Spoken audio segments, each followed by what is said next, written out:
All right. Hello, everyone. This is Hi Coach Rizal. everyone. Yes. So, welcome back to Industry Connect. So, again, my name is Coach Church Rizal, Connect. Yeah, certified life coach from the Global Institute for yes. Coaches and Entrepreneur.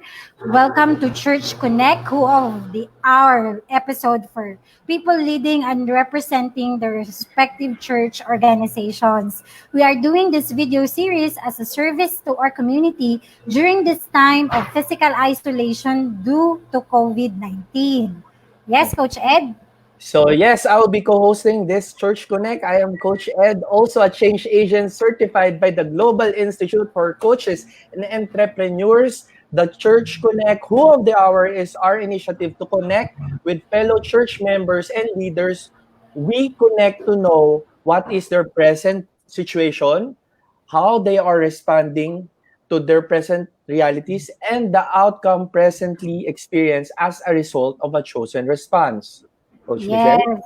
Thank you, Coach Ed. So, for the information of many, Global Institute for Coaches and Entrepreneur is based in Dallas, Texas, USA, with local presence through our 24 by 7 coaching hub at Decaf Coffee Republic, located in PC Compound, Capitolio, Pasig City. So, we offer coaching on demand services any time of the day. Just connect through 0917-586-1661 or visit our FB page, Life Coach Philippines. We also provide life coach certification classes for those interested to become a professional life coach like us. To continue, ayan, Coach Rizel, at Mm. I'm so excited kasi this person of who of the hour natin is one of siguro one of my closest friend din sa church. And Mm. Mm. I've talked with this person personally, so may mga alam akong bagay dito sa tao na to. And etong tao na to is serving as a praise and worship member then on our church in CCF Nangka, Mm. and also a ministry servant, in particular with big ministry or singles ministry. So, Mm. I want, di ko na patatagalin. I would like to introduce our who of the hour, Jethro from San Mateo. So, Jethro, Hello welcome, and po. please tell us more about you and your present situation, especially your challenges with the global pandemic. Go, Jethro. Okay po. So, ako po si Jethro from San Mateo, Rizal. I'm 24 years old, turning 25 sa September. So, and my current situation is I'm known to have depression po for almost 10 years po since when I was 13 years old po. Mm. So, so current situation ko po ngayon is, yes, may COVID po crisis po, and now isolation. I am totally isolated from people that I am close with, but I'm also with my parents, pero hindi naman ako masyadong close sa kanila kasi when I was young, um, parang I was being the black sheep of the family, and hindi ko masyado sila kinakausap like that, and on the occasions and also the sa mga birthdays or whatever, I'm not really going along with them kasi parang I'm just a shadow of the family. So parang sila masaya, ako I'm happy when I'm alone. Mm. So that is something na very delikado kasi siyempre when you are alone, you are bombarded by thoughts, by Mm. uh,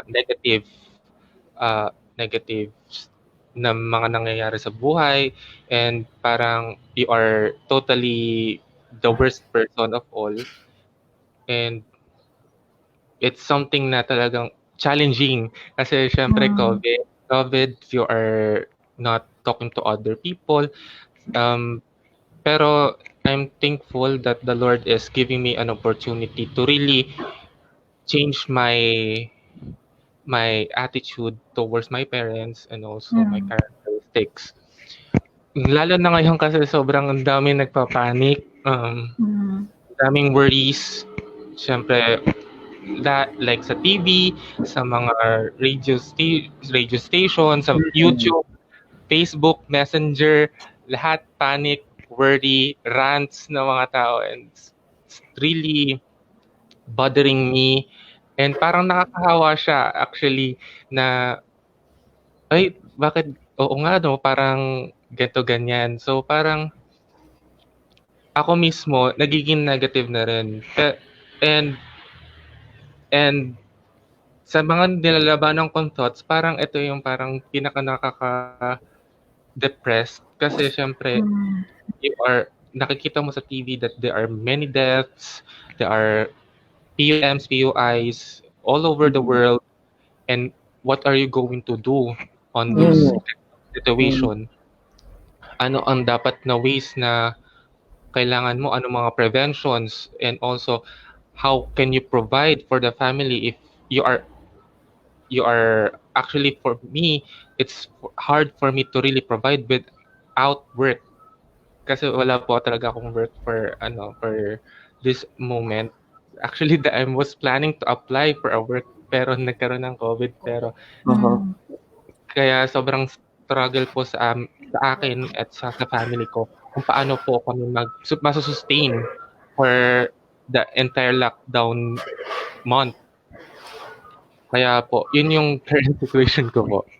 Mm. Wow. Sige, Coach Rizel. Oh yes.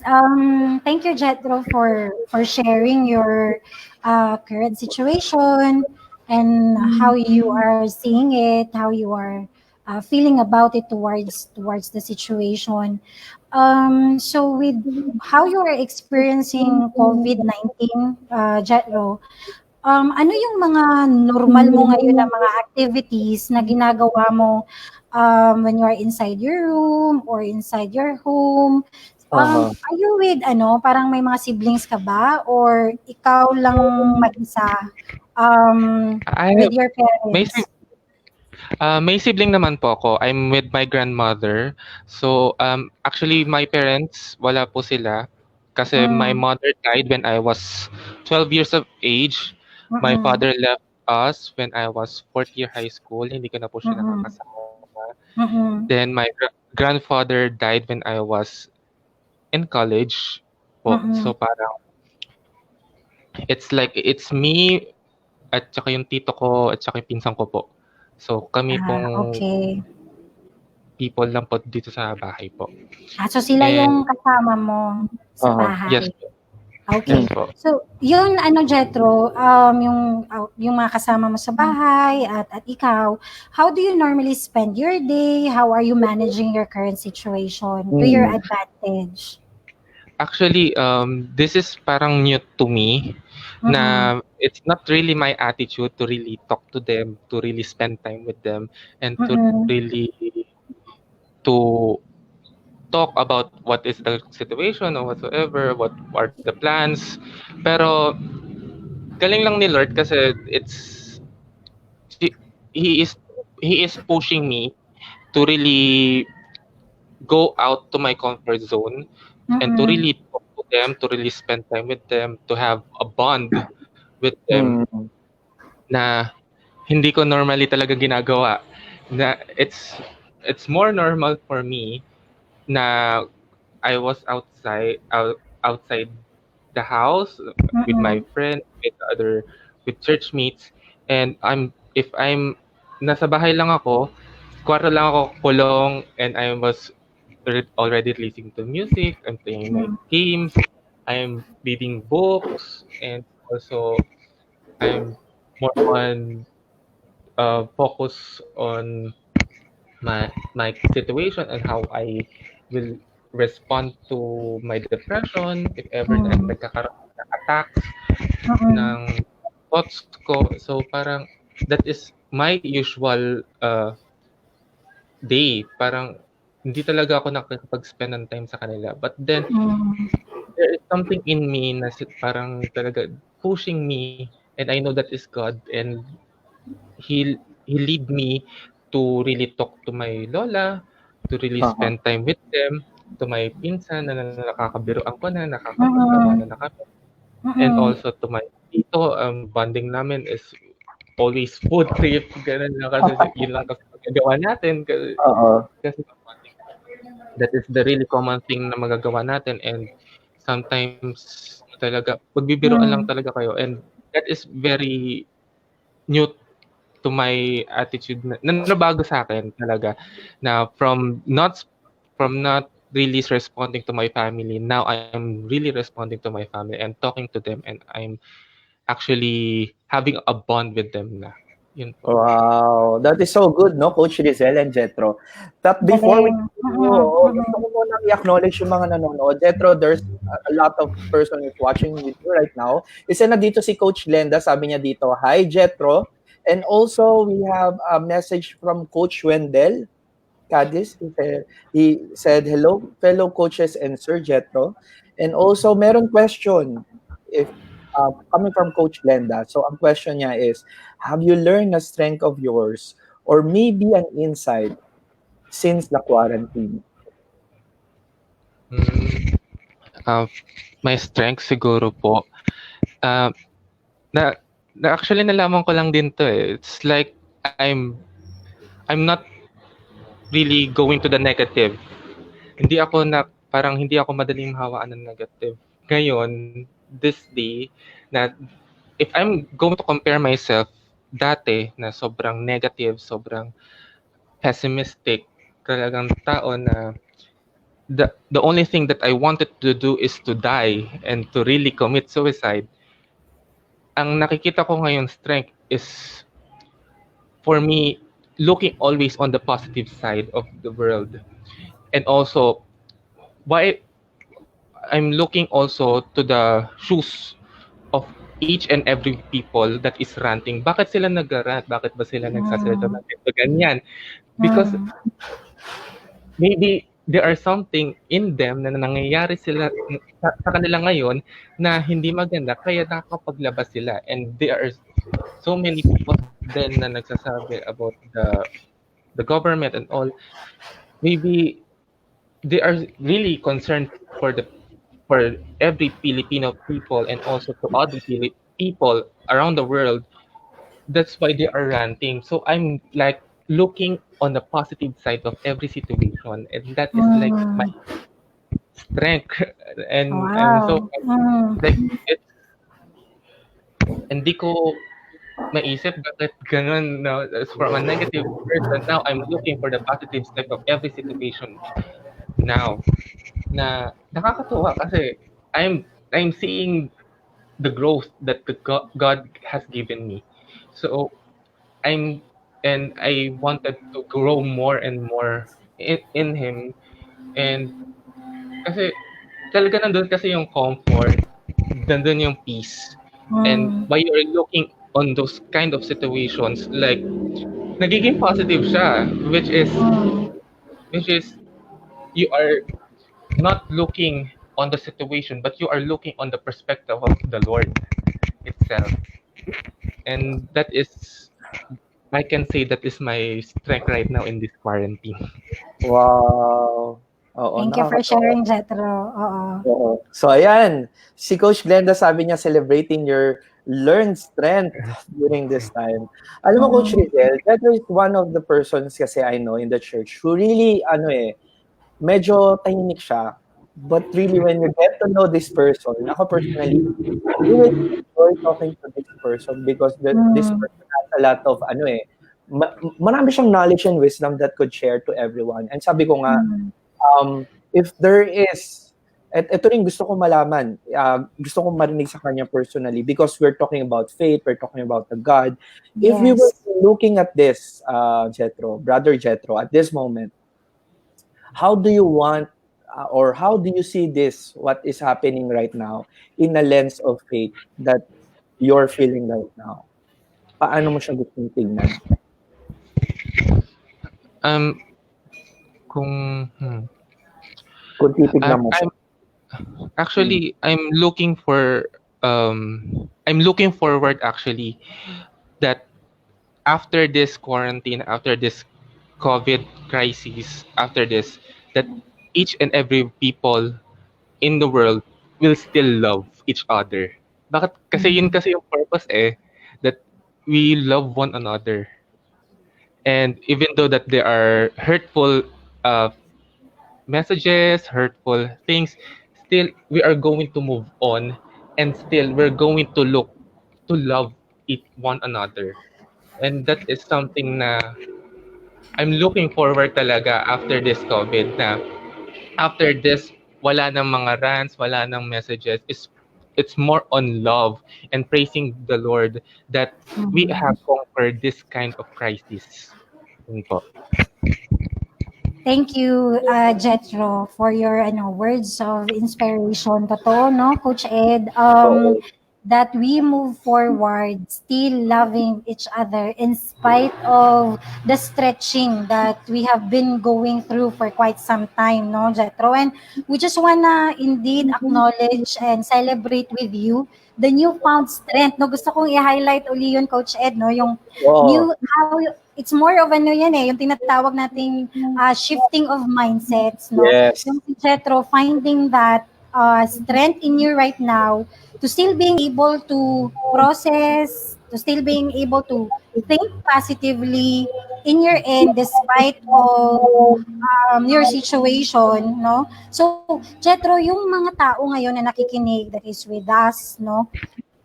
What is your message to them or words of encouragement, especially to those people who are going through depression as well, or panic attacks, or things that are not helping, or yung medyo na-trigger yung mental health nila? What can you share your message of encouragement to them right now?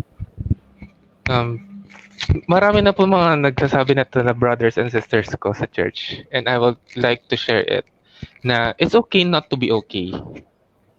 You have to really embrace that you are not okay, but you should not stay of not being okay. So you need to move forward to look on the positive side of everything. Maybe look for a friend to talk to. It's very Mm, important for all of people who have depression to really talk to other people to share what they are feeling mm, kasi if ever na you are going to keep it to yourself, it's going to be heavier and heavier na hindi mo na kakayanin. And that is mm, the situation na talagang sasabihin mo na hindi mo na kaya. mm, And that is something na kailangan natin is someone to really to talk to. Find people. There are many people, and I am one of the people who are willing to really listen to those people Wow. who are feeling this negative persecutions or negative thoughts na naririnig nila.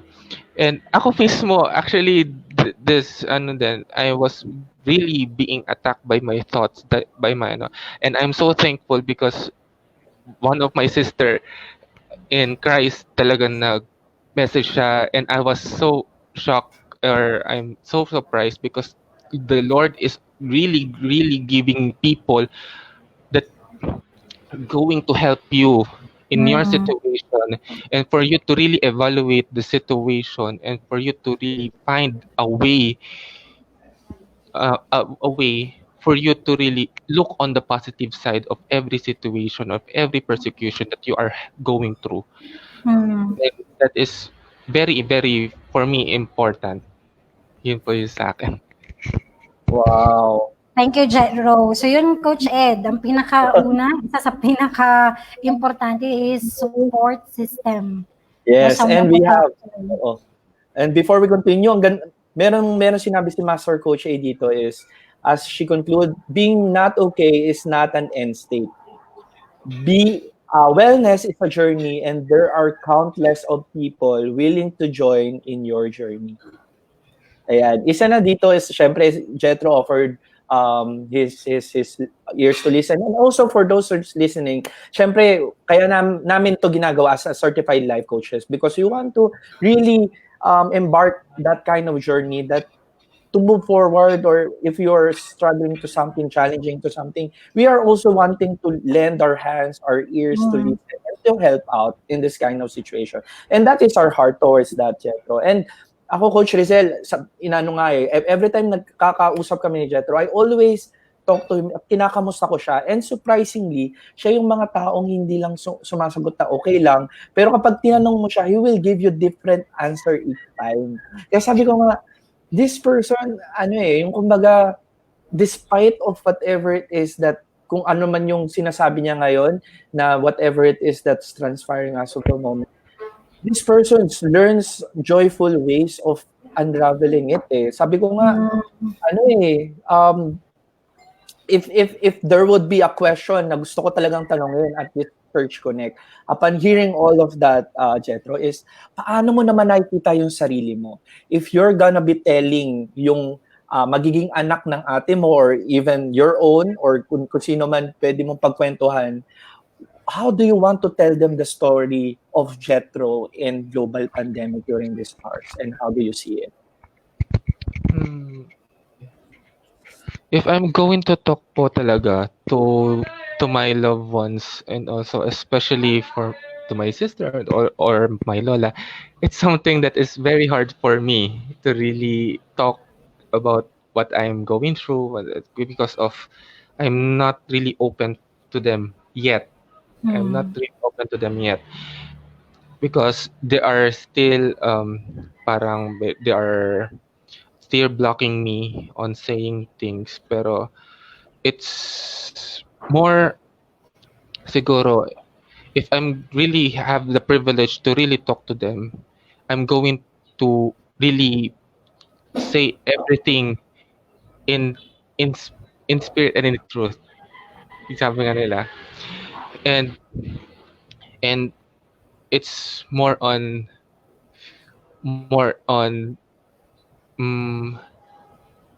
I'm going to talk to them in more on a reconciliation way, because it's something that we we yung sa current situation ko, it's something na very important to always say everything that you are done to them from the past, from the future, and Mm. it's more on really opening a door to have a deep relationship with them. Kasi we never know the time, and we're not really there is no specific time for if this going to be to end really, Mm. or is it really the time already. So it's more on, for me, if I'm going to talk to them about this kind of situation, it's more on my reconciliation way, because we never know, kasi hindi naman natin masabi yung oras. So maybe it's to really fix the Mm. relationship rather than staying shut dun sa mga talagang nangyayari. Mm. So we really need to be open po. Yan pa sa akin. So ano to, Jethro, really about um, connecting, growing the relationship with the people that are around you right now.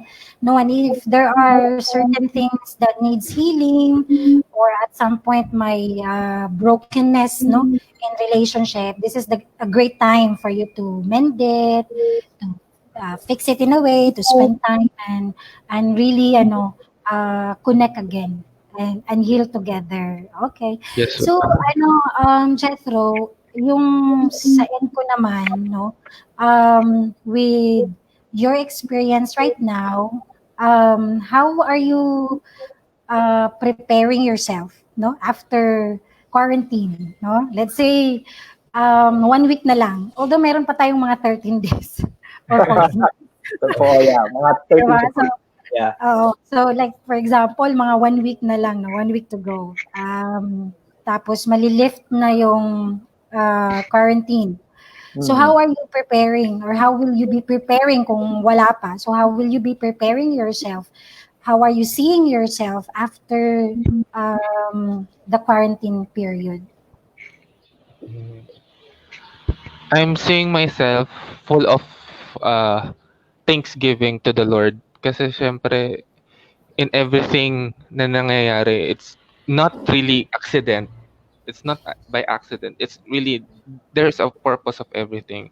And I can see the purpose of this COVID because na-experience ko siya, na nakikita ko Mm.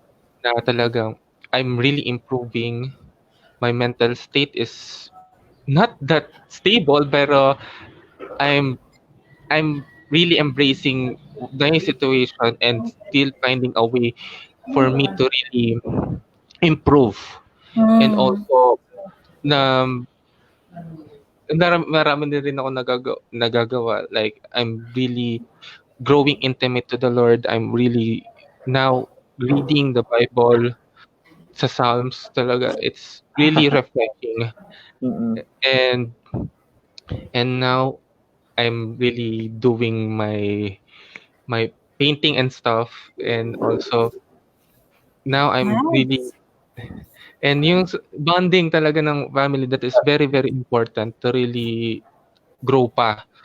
And that is very simple things pero it's worth to thank for the Lord kasi it's a time talaga na meron na binibigay si Lord na a time of healing, and also to really rest and to really have a comfort and peace in Him. And that is the first thing or my preparations after this quarantine. Yun po. Ayan. Thank So, you. Thank you, thank you, Jethro. Jethro. So, let's acknowledge syempre yung mga some of the viewers pa.